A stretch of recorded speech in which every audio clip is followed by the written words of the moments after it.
আচ্ছা, কার কার বাসায় আজকে বারবিকিউ পার্টি চলছে? আমার বাসা তো একদমই না। আমার জীবনটাই কেন জানি সাদা কালো।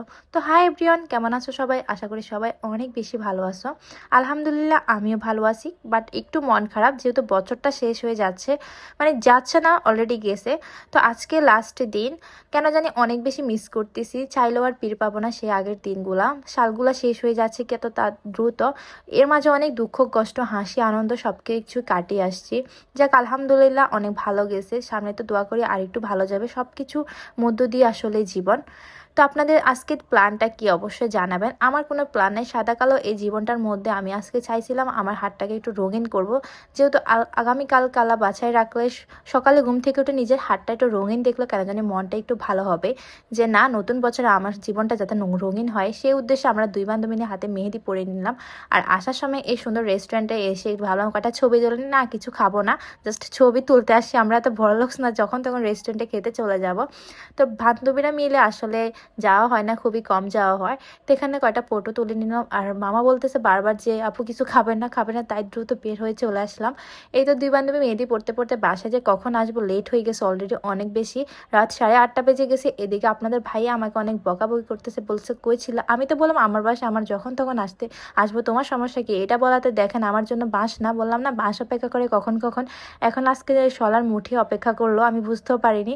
তো এদিকেও আমাকে অনেক বকাঝকা করতেছে যে কই গেছো এই সেই। তা আমিও একটু রেগে গেছি যে আজকে শেষ দিন, সবাই এনজয় করতেছে আর আমি একটু লেট হয়েছে দেখা তুমি এত বকাবকি কেন করতেছো। পরে আর কি শাসন করবে, এটাই স্বাভাবিক। একটু বাসা লেট করে আসলে এরকম করে প্রায় সময়। তো আমার কাছে এগুলো কমন ব্যাপার।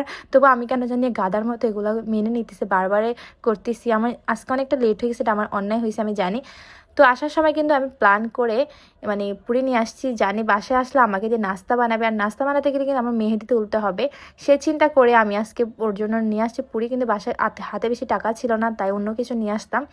তো আনার পর ওর রাগটা একটু কমছে যে না, নাস্তা পাইছে, গরম গরম পুরি পাইছে, তাই একটু পেটটা ঠান্ডা হয়েছে, তার মাথাও ঠান্ডা হয়েছে। আর এদিকে আমাকে একটু খাইয়ে দিচ্ছে। আমি বললাম যে আমাকে খাইয়ে দাও। এই দেখেন, খাইয়ে দিতে বললে এরকমই করে সব সময়, যে মুখ থেকে মানে মুখে দিবে না, দেন হচ্ছে অনেক বড় একটা লেনা ধরিয়ে দিবে, দেন গিলতে গেলে অনেক কষ্ট হয়, এরকমই করে। তবু আলহামদুলিল্লাহ অনেক ভালো আছে।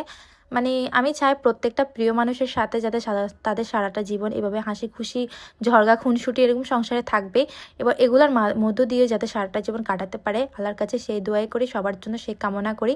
আগামী 25 সাল যাতে সবার জীবনে শান্তি ফিরে আসে সেই দোয়া করি সবার জন্য। আর পিছনে যত দুঃখ কষ্ট আছে সবাই সেগুলো ভুলে গিয়ে সামনের দিকে এগিয়ে চলার চেষ্টা করবেন। আজকে যেন আর কি বলবো, মানে আমার কথা বলতে ইচ্ছে করতেছে না। যাই হোক, সবাই ভালো থাকবেন। হ্যাপি নিউ ইয়ার, অনেক অনেক শুভেচ্ছা রইল সবার জন্য। Happy new year 2025। আল্লাহ হাফেজ, টাটা, বাই বাই।